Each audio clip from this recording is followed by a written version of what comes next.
तर महाविकास आघाडीचा आणखी एक आमदार शिंदेंच्या संपर्कात परिषदेचे काँग्रेस आमदार धीरज लिंगाडेंना शिंदेंकडून ऑफर देण्यात आल्याचा राऊतांनी दावा केलाय। लिंगाडे नावाच्या आमदाराला 20 कोटींची ऑफर दिली असं राऊतांनी म्हटलंय। तर राऊतांनी बडबड करण्यापेक्षा स्वतःचा पक्ष सांभाळावा गिरीश महाजन यांनी या शब्दात प्रत्युत्तर दिलंय।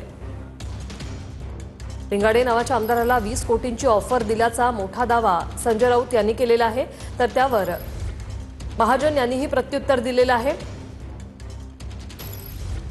हा अत्यंत महत्त्वाचा शब्द। तुम्ही आमदार फोडताय, खासदार फोडताय, कार्यकर्ते फोडताय, पैसे देताय, 20 कोटी 50 कोटी। काल सुद्धा एकाला 20 कोटीची ऑफर दिली, एक लिंगाडे नावाचे आमदार आहेत बरं का, अशी माझी माहिती आहे। किती पाहिजे तुम्हाला? आणि मग इस्पितळात जाऊन स्ट्रेसमुळे दाखल व्हावं लागतं। हे करू नका, थांबा कुठेतरी, थांबलं पाहिजे।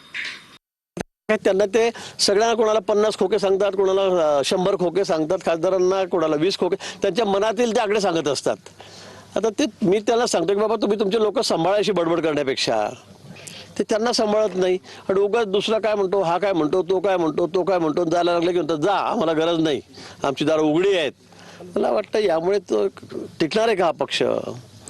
आणि म्हणून माझं अजूनही त्यांना म्हणणं आहे की बाबा तुम्ही संघटनेकडे लक्ष ठेवा, तुमच्या लोकांकडे लक्ष ठेवा, तरच तुमचा पक्ष टिकेल। आणि हे जे सकाळची कोल्हेकू येणं ती बंद करा।